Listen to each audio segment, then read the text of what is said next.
On Commonwealth Day last year, I placed this message into this baton.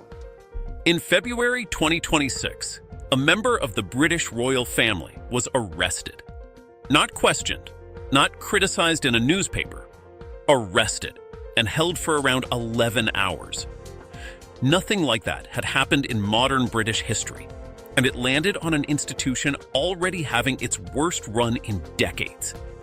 Support for the monarchy has fallen to the lowest level ever recorded by the polling firm Ipsos. The number of working royals has shrunk to roughly 10 people, several of them in their 80s.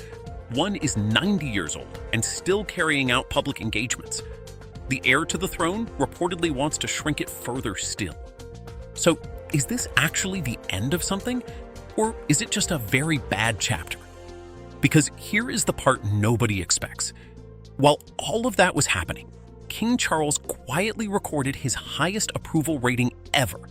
And the story of how we got here starts on a night in Paris. On the 31st of August, 1997, Diana, Princess of Wales, was lost in a car accident in Paris. She was 36 years old. And what happened next is the moment historians point to as the first serious crack in the modern monarchy. The royal family stayed at Balmoral in Scotland. No flag flew at half-mast over Buckingham Palace. No public statement came for days. Outside the palace gates, the flowers were piling meters deep, and the mood was turning sharply against the institution. Newspapers that had spent decades defending the monarchy were suddenly asking whether it understood the country at all. The Queen eventually returned to London and spoke live on television, and the funeral on the 6th of September drew one of the largest audiences in broadcasting history. The monarchy survived it, but something had shifted permanently. From that week onwards, the public expected the family to explain itself, and that expectation has never gone away. Every crisis since has been judged by how quickly the palace responds. On the 8th of September 2022, the monarchy lost the one person holding the whole thing together. Queen Elizabeth II passed away at Balmoral at the age of 96, after a reign lasting 70 years. Whatever anybody thought of the institution, her personal popularity was enormous, and separate from it, millions of people supported the monarchy because they respected her. That is not a transferable asset. Her son became King Charles III at the age of 73, and he was already the oldest person ever to take the British throne. He was crowned on the 6th of May 2023. In 2012, during her Diamond Jubilee, support for the monarchy peaked at 80%. By 2021, it had fallen to 60%. By March 2026, it was 55%. The line was already heading downwards while she was alive. Her presence was simply slowing the fall. Once she was gone, there was nothing left to slow it.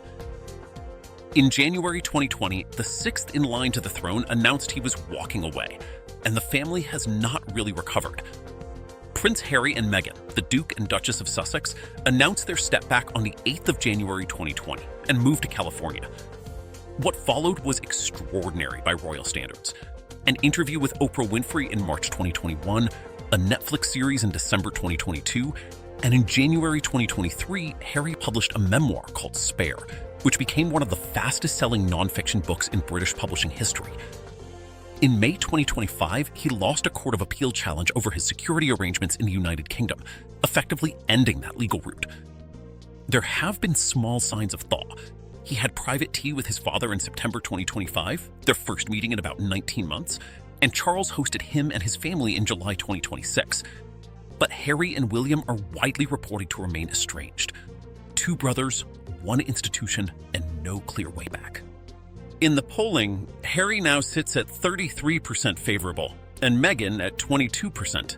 In 2024, the king and the future queen were both diagnosed with cancer within weeks of each other.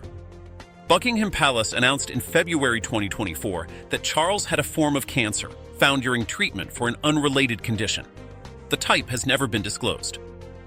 Then, on the 22nd of March 2024, Catherine, Princess of Wales, announced her own diagnosis and that she had begun preventative chemotherapy. She finished treatment that September and confirmed remission in January 2025. Charles has said his treatment schedule could be reduced in 2026, but he has never declared himself clear. Now, think about what that meant practically. With Harry gone, Andrew already withdrawn, and the King and Princess of Wales both unwell, William was often working almost alone. The gaps were filled by the elderly. The Duke of Gloucester, aged 81, carried out more public engagements in 2025 than William did. The Duke of Kent is 90. This is a workforce problem nobody has solved. Princess Anne, who is 75, told the BBC that retirement is not really an option. The royal family received £132.9 million of public money in the 2025 to 2026 financial year. The sovereign grant comes from a percentage of Crown Estate profits 2 years earlier, and because offshore wind leasing pushed those profits up, it jumped by roughly £46 million, a rise of about 53%. For 2026 to 2027, it has been confirmed at £137.9 million. A large slice funds a 10-year, £369 million program replacing the wartime-era plumbing and wiring at Buckingham Palace. A Channel 4 dispatches investigation with the Sunday Times in November 2024 reported that the Duchy of Lancaster and the Duchy of Cornwall were charging rent to the National Health Service, the armed forces, schools, prisons, and charities. One example was around £829,000 a year from the NHS to store ambulances. Neither pays corporation tax or capital gains tax, though Charles and William voluntarily pay income tax at the top rate on what they take from them. On the 30th of October 2025, King Charles began the formal process of stripping his own brother of every title he held. Andrew is no longer a prince. He is no longer His Royal Highness or Duke of York. He is now legally styled Andrew Mountbatten Windsor, and he was told to give up his home and move to the Sandringham estate. It was the first time a British prince had lost his title in more than a century. Then, on the 19th of February 2026, his 66th birthday, he was arrested by Thames Valley Police on suspicion of misconduct in public office and released about 11 hours later under investigation. Andrew has always denied every allegation made against him. He has not been charged with anything, and the investigation is ongoing. His former wife, Sarah Ferguson, was dropped by 7 charities in September 2025 over emails of her own to the same man. The British monarchy is in serious trouble, and it is still standing. Support has fallen to 55%, the lowest Ipsos has ever recorded.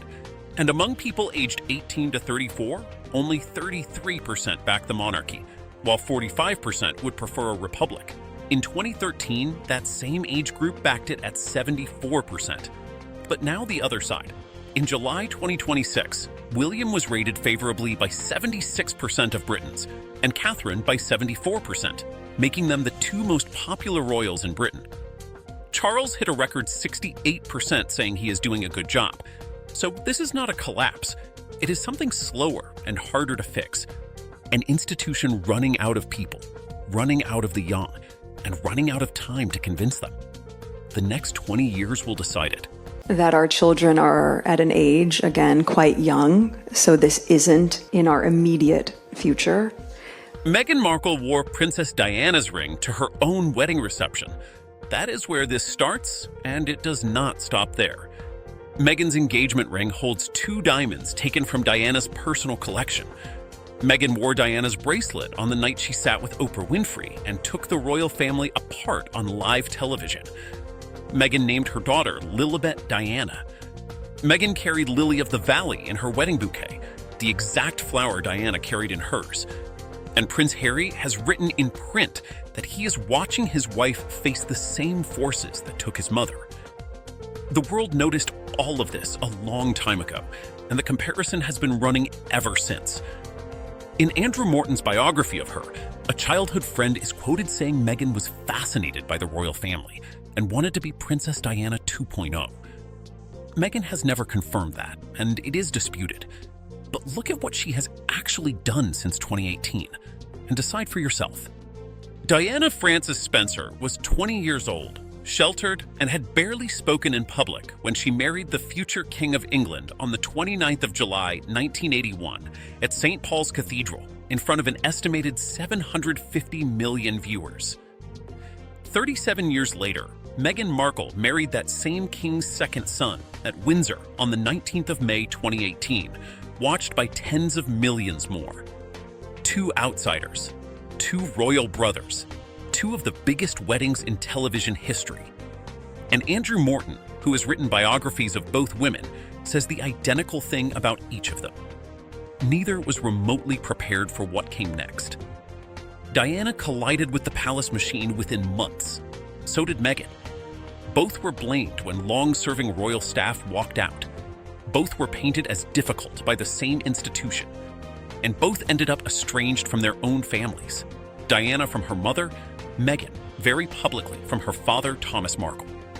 Diana was pursued by British photographers for 16 straight years, and she was lost in a car accident in Paris on the 31st of August, 1997, while being chased through a tunnel. She was 36 years old. Meghan grew up watching that story, married into it, and then did the one thing Diana never got the chance to do. She sued. In October 2019, Meghan took Associated Newspapers to court over 5 articles that printed a private letter she had written to her father. On the 11th of February 2021, she won outright, with Lord Justice Warby ruling the publication manifestly excessive and unlawful, and the Court of Appeal backed him that December. The newspaper was forced to print a statement on its own front page. Harry went further still. In December 2023, he beat Mirror Group newspapers, where the court found phone hacking had been widespread and habitual. In January 2025, the publisher of The Sun settled and apologized for serious intrusion running from 1996 to 2011. Diana sat down on the 20th of November 1995 and told nearly 23 million people in Britain that there were 3 people in her marriage. 200 million watched worldwide. Nothing about the monarchy was the same afterwards. 26 years later, on the 7th of March 2021, Meghan Markle sat down with Oprah Winfrey and did the same thing to the same family in front of a global audience. Same format, same one-on-one confessional, same shockwave. Diana used hers to speak about serious struggles with her mental health while inside the palace, something no royal had ever done publicly. Meghan did exactly the same thing in hers. And then the timing turned genuinely eerie. 2 months after Meghan's interview aired, Lord Dyson published a report finding that Diana's Panorama interview had been obtained through deceit and fabricated pink documents. The BBC apologized unreservedly and handed back its awards. Both interviews were back in the news in the same season. Meghan Markle does not just get compared to Diana, she wears her. At the Frogmore House reception in 2018, Meghan wore Diana's aquamarine ring, made by Asprey in 1996, the piece the press nicknamed the divorce ring. In a photograph released in 2020, she wore Diana's Cartier tank watch. On the 2018 tour of Australia, Fiji, and Tonga, she wore Diana's butterfly earrings and her gold bracelet, then brought those same earrings back out in Colombia in 2024. And she wore Diana's bracelet for the Oprah interview itself. Sit with that choice for a second. Of everything available to her, that is the piece she selected for that particular night. It goes past jewelry, too. In June 1994, on the evening Charles admitted infidelity on television, Diana stepped out in a black off-the-shoulder gown the papers instantly named the revenge dress. When Meghan appeared in a red Carolina Herrera gown after leaving the family, the papers used the exact same phrase again. Diana pulled on a visor and body armor in January 1997 and walked straight through a live minefield in Huambo, Angola, campaigning for the Halo Trust. Those photographs traveled around the planet and helped drag the world towards a treaty banning those devices that same year. It is the defining image of her entire life outside the palace.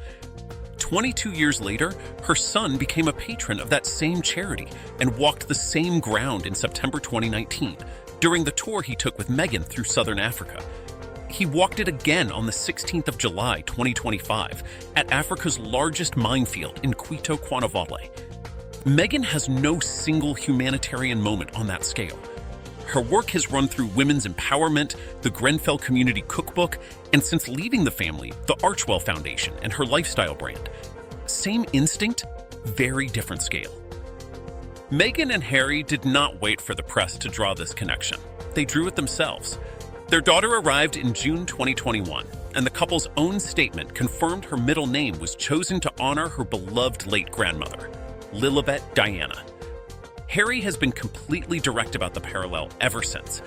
In his memoir, Spare, published in January 2023, he wrote that his deepest fear is history repeating itself, that he lost his mother and now watches his wife facing the same powerful forces. On Netflix, he said that so much of who Meghan is mirrors his mom, the same compassion, the same empathy. And Meghan has leaned into it herself. Asked about the comparison in April 2025, she called it beautiful and said she wishes she could have met Diana. Her wedding bouquet held Lily of the Valley, just as Diana's did. None of this is invention. Every piece of it is on the record. Diana married at 20. Meghan married at 36. That single gap is where the whole comparison finally cracks, and the people who knew Diana best say so. Andrew Morton calls it the crucial distinction, and then goes further, writing that the groomed and camera-ready Meghan Markle was the woman Diana always strove to become. Tina Brown, who wrote the Diana Chronicles, argues Diana would not have been the fan of Meghan that Meghan might imagine, because Diana understood exactly how much the power base of the monarchy mattered. And that is the real divide. Diana spent 15 years fighting the institution from inside it and never once left Britain. Meghan spent under 2 years, then stepped back in January 2020 and moved to California. In 2026, Diana is still one of the most beloved figures in British history, while YouGov puts Meghan at 18% positive in the UK, down from around 55% in 2019. The echoes are real. The endings are not. They're clinging onto the royal family. They hate it, but they're clinging onto their titles. I mean, it's just nonsensical. Meghan Markle's journey to global fame had surprisingly humble beginnings. Long before she became a duchess, she was a struggling actress in Hollywood, taking whatever work she could find. One of her earliest jobs was as a briefcase girl on the popular American game show Deal or No Deal, where she held case number 24 and was paid just $800 per episode. She later admitted she felt she was so much more than what was being shown on that stage. A graduate of Northwestern University with a double major, Meghan had bigger ambitions. She took small guest roles in various television shows and films, quietly building her resume one part at a time, waiting patiently for the breakthrough that would finally change everything. That breakthrough, as it turned out, was just around the corner. Meghan Markle's big break came in 2011 when she landed a leading role in the hit legal drama Suits. She was cast as Rachel Zane, a smart and ambitious paralegal who works her way up to become a lawyer, and the character quickly became a fan favorite. Filmed in Toronto, the show ran for years and turned Meghan into a genuine television star, reportedly earning her around $50,000 per episode in her later seasons. For the first time, she had steady success and real recognition in a fiercely competitive industry. She played Rachel for 7 seasons in total. It was a role that would define this chapter of her life, right up until an even bigger one came calling. Because while filming in Toronto, Meghan's personal life was about to take a fairy tale turn no scriptwriter could have imagined. Meghan Markle's life changed forever in the summer of 2016, all thanks to a blind date. A mutual friend set her up with none other than Prince Harry, introducing the American actress to the British royal in London. Neither quite knew what to expect. The connection, by all accounts, was instant, and the two began a whirlwind romance, cleverly keeping it secret from the public for several months. When the news finally broke, it caused a global sensation. Their relationship moved quickly, and in November 2017, the couple announced their engagement. Harry had proposed with a stunning ring he designed himself, featuring a central diamond from Botswana, flanked by 2 diamonds that had belonged to his late mother, Princess Diana. The world was utterly captivated. An American actress was about to marry into the British royal family. Meghan Markle reached the peak of her rise on the 19th of May 2018, her spectacular royal wedding. Held at the historic St. George's Chapel in Windsor Castle, the ceremony was watched by around 600 guests inside and drew a peak television audience of roughly 18 million people in the United Kingdom alone, making it the biggest broadcast of the year. It was a true fairy tale spectacle, blending centuries of British tradition with modern, personal touches. There was, however, one sad note. Her father was unable to attend, so in a break with tradition, Meghan walked much of the aisle alone, before being met halfway by Prince Charles, who accompanied her to the altar. That day, she officially became Her Royal Highness the Duchess of Sussex. She had reached a height few could ever dream of, but the fairy tale would not last. Meghan Markle's dramatic fall began in January 2020 with a decision that stunned the world. Together with Prince Harry, she announced that the couple intended to step back from their roles as senior members of the royal family. They wished to become financially independent and split their time between the United Kingdom and North America. The announcement, which the press quickly nicknamed Megxit, reportedly caught the palace off guard and led to urgent crisis talks. Within weeks, an agreement was reached, and by that spring, the couple were no longer working royals. They soon left Britain altogether, eventually settling in a lavish home in Montecito, California. It was a monumental break from the institution she had joined less than 2 years earlier. The fairy tale Duchess had walked away, and the relationship with her new family was about to become even more strained. Meghan Markle sent shockwaves around the world in March 2021 with a television interview that would define the next chapter of her story. Sitting down with Oprah Winfrey, she and Prince Harry spoke with startling openness about their difficult experiences within the royal family. The interview, watched by more than 17 million people in America, contained a number of dramatic claims about how the couple felt they had been treated. It painted a picture of a family in turmoil and a duchess who felt unsupported and unprotected. The palace responded carefully, issuing a short statement noting that some recollections may vary and pointing out that certain issues would be addressed privately. Many of the specific claims were disputed and never independently verified. Whatever the full truth, the interview marked a dramatic and very public rupture between Meghan and the institution she had married into. Meghan Markle's story took another explosive turn in January 2023, this time through her husband's own words. Prince Harry released a deeply personal memoir titled Spare, and it became the fastest-selling nonfiction book of all time, shifting well over 1 million copies on its very first day. The book was packed with intimate and often unflattering details about life inside the royal family, including reported tensions involving Meghan and disagreements between Harry and his brother, Prince William. It laid bare the couple's grievances for all the world to read. While it was a commercial triumph, many observers felt it deepened the rift between the Sussexes and the rest of the royal family even further. There was, it seemed, no easy path back now. And around this same time, cracks were beginning to show in the couple's business empire, too. Meghan Markle's much-hyped commercial ventures began to stumble, one after another. After leaving royal life, she and Harry had signed enormous deals, reportedly worth many millions, with streaming and audio giants, promising a glittering new career. But the shine started to fade. Her podcast deal ended after just a single season, with one executive publicly dismissing the couple in unflattering terms. Her lifestyle brand, eventually named As Ever, launched to some early buzz, with products like jam reportedly selling out quickly. Yet the momentum proved hard to sustain. Her Netflix cooking series drew mixed reviews and modest audiences, and in March 2026, Netflix withdrew as an equity investor in the As Ever brand. One by one, the commercial pillars of her new life were wobbling. Harry and Meghan are unpopular in this country, according to polls. And public opinion was turning too. Meghan Markle's standing with the British public, once so high, collapsed to a historic low. Back in 2019, before she stepped away from royal duties, more than half of Britons viewed her favorably.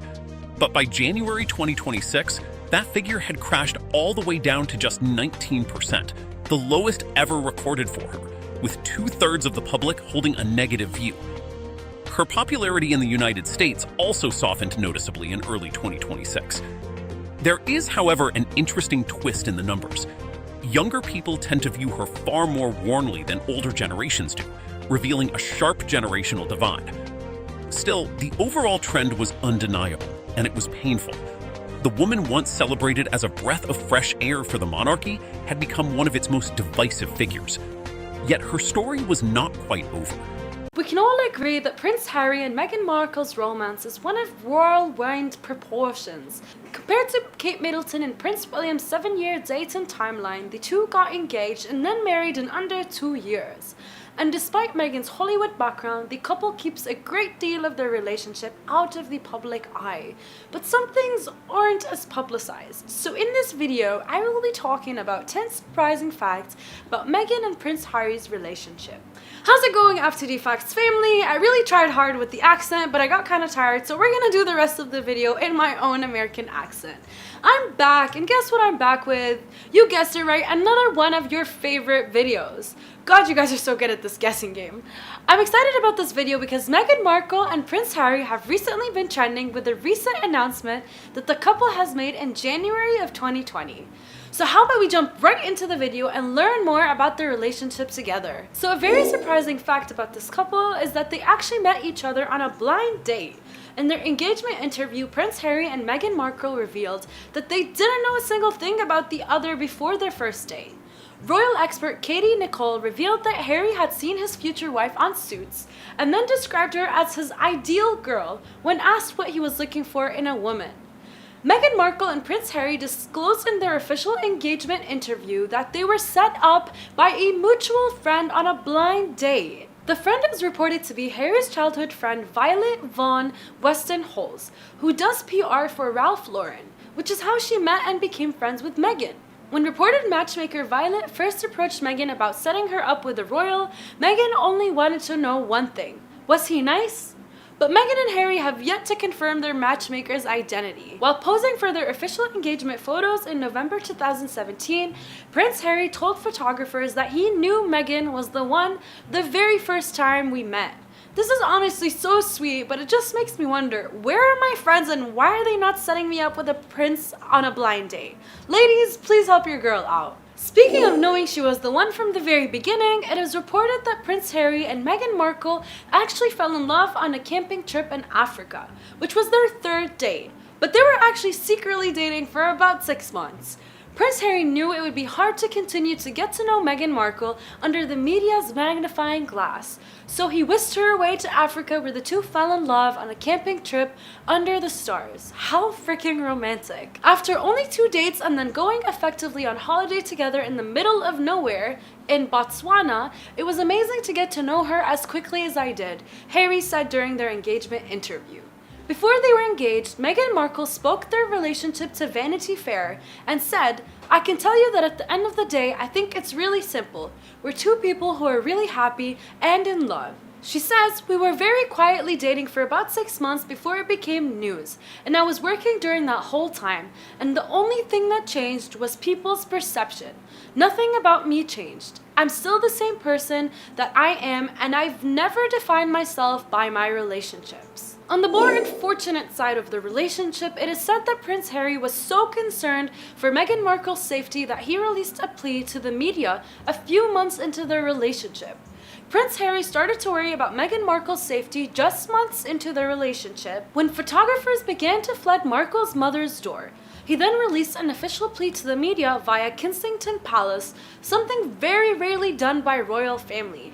Prince Harry is worried about Miss Markle's safety and deeply disappointed that he has not been able to protect her. It is not right that after a few months into a relationship with him that Miss Markle should be subjected to such a storm. He knows commentators will say this is the price she has to pay and that this is all part of the game. He strongly disagrees. This is not a game, it is her life and his. Aww. Okay, the next fact makes me want to laugh but also cry because of cuteness overload.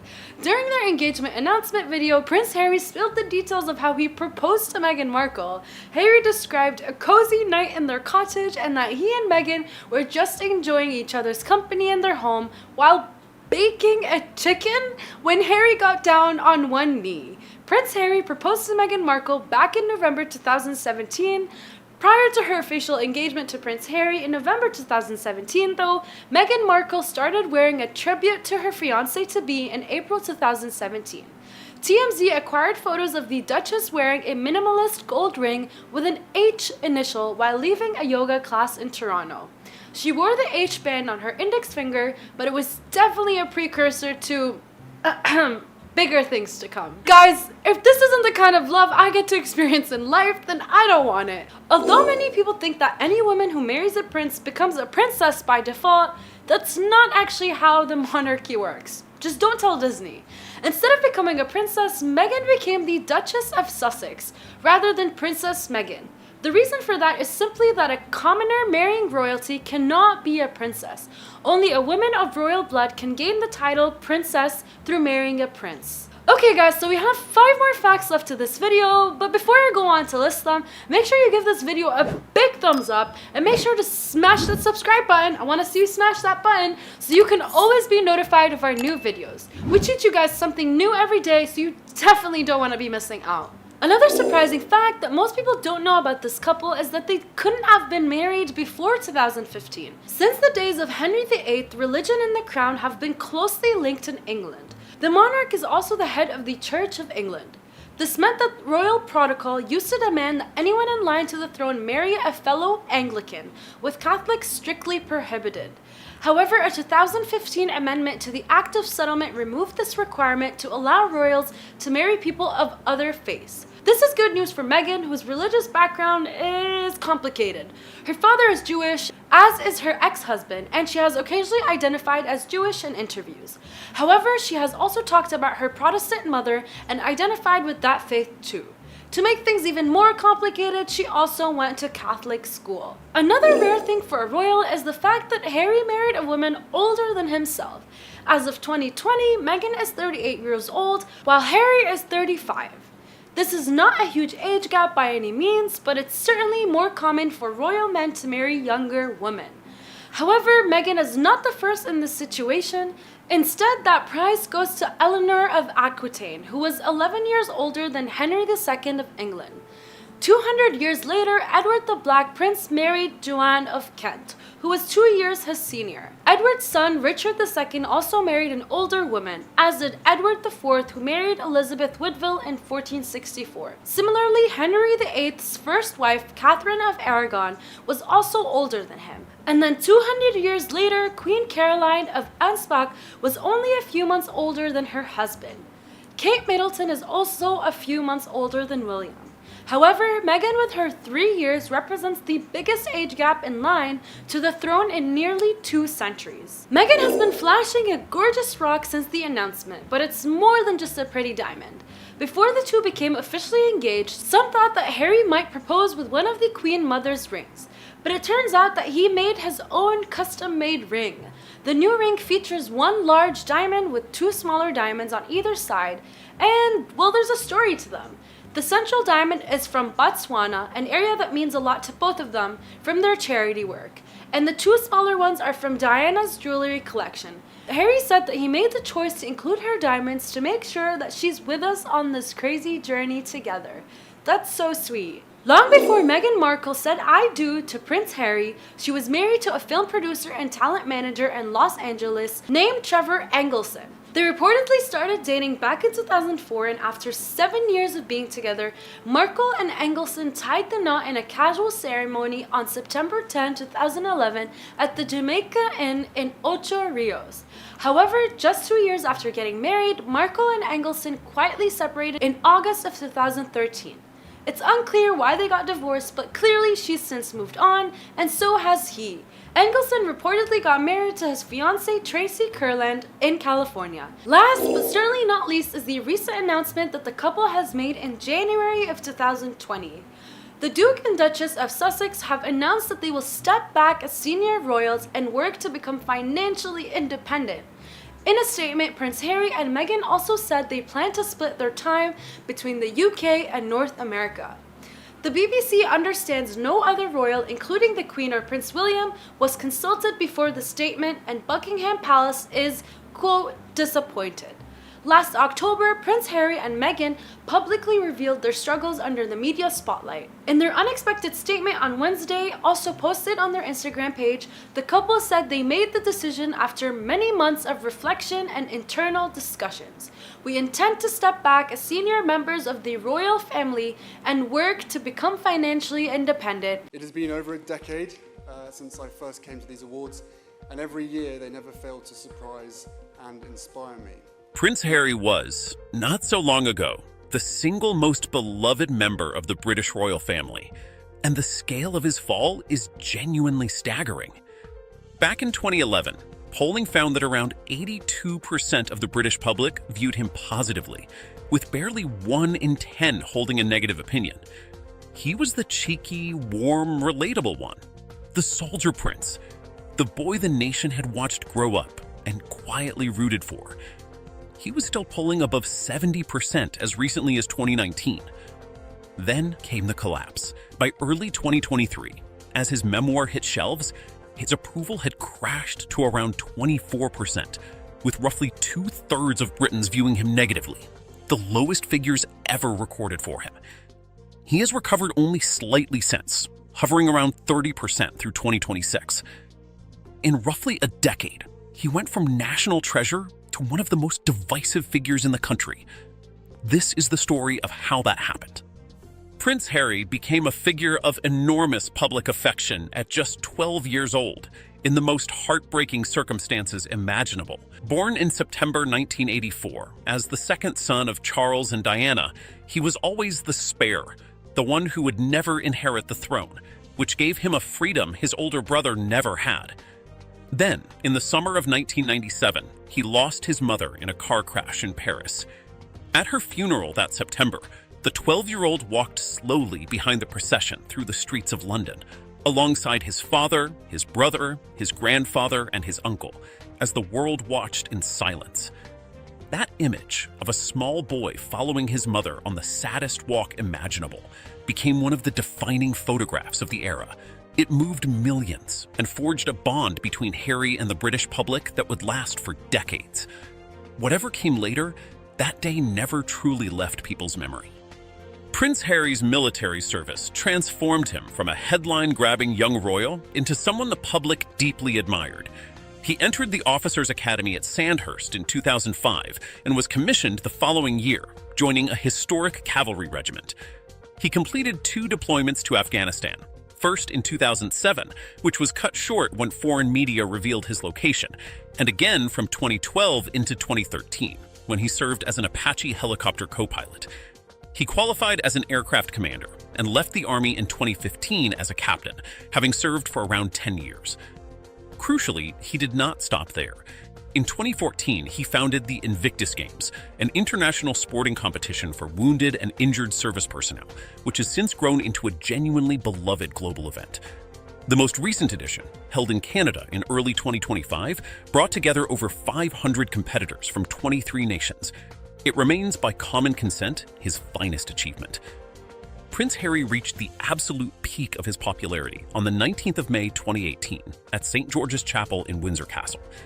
He had met the American actress Meghan Markle on a blind date in the summer of 2016, arranged by a mutual friend, and the romance captivated the world.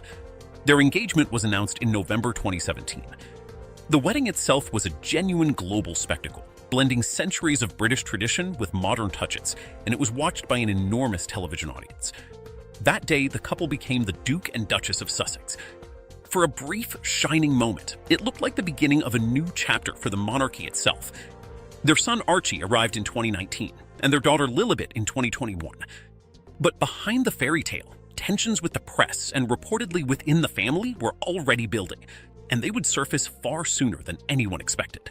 Prince Harry stunned the world on the 8th of January 2020 with an announcement nobody in the palace saw coming. Posting on social media, he and Meghan revealed their intention to step back as senior members of the royal family, seeking financial independence and a life split between Britain and North America. Crisis talks followed within days at Sandringham, involving the Queen, Charles, and William. By that March, the couple had carried out their final royal engagements. They moved first to Canada and then to California, buying a large estate in Montecito for close to $15 million. Harry kept his Duke of Sussex title, but stopped using his royal styling in any working capacity, and he lost his honorary military appointments, which reportedly wounded him deeply. The press quickly nicknamed the whole episode Megxit. For a man raised entirely inside the institution, it was an extraordinary break. Prince Harry made his most explosive move in January 2023 with the publication of his memoir, Spare. It had been preceded by a bombshell television interview with Oprah Winfrey in March 2021 and a Netflix documentary series in December 2022, which became the platform's biggest documentary debut ever. But the book went further than anything before it. It became the fastest-selling non-fiction title of all time, shifting 16 forward 3 million English-language copies on its very first day. Inside, Harry described a reported physical confrontation with his brother, aired years of family grievances, and detailed his own past personal struggles with remarkable candor. Some readers found it brave and long overdue. Others found it an unforgivable breach of family trust. It is worth noting that many of the claims are Harry's own account, disputed or contested by others, and the palace has consistently declined to respond publicly.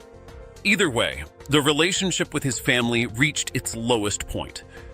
Prince Harry's long campaign against the British press has ended largely in defeat, with his final case dismissed just this month. On the 7th of July 2026, a High Court judge threw out his claims against the publisher of the Daily Mail entirely, ruling there was insufficient evidence, in a case where Harry stood alongside co-claimants including Elton John and Elizabeth Hurley. The publisher called it an overwhelming victory for a free press, while Harry said he had come seeking accountability and received none. It followed another blow in May 2025, when he lost his appeal over the downgrading of his taxpayer-funded security in Britain. He did have real successes, winning a landmark ruling over phone hacking in 2023 and securing a full apology and substantial settlement from another publisher in early 2025. There is, though, one hopeful thread. In September 2025, Harry and King Charles had a private meeting at Clarence House, their first in around 19 months. The relationship with his brother, however, reportedly remains frozen. Prince Harry now finds himself in an extraordinary position, facing legal action from the very charity he created in his mother's memory. He co-founded Sentabale in 2006 with Prince Siyiso of Lesotho to support young people in southern Africa living with HIV, naming it with a word meaning forget-me-not in tribute to both their late mothers. For nearly 20 years, it was arguably his proudest work. Then, in March 2025, it fell apart. Following a disagreement that had been building since 2023, the Board of Trustees resigned, and Harry and Prince Siyiso stepped down as patrons in support of them. The charity's chair, Sophie Chandauka, publicly accused Harry of orchestrating a campaign against her, which he denies. Britain's Charity Commission investigated and found no evidence of widespread bullying, while criticizing both sides for allowing the dispute to play out in public. Then, in March 2026, Sentabale filed a defamation claim against Harry and a former trustee, alleging a coordinated media campaign had damaged it. Harry categorically rejects the claim, and the case remains in its early stages.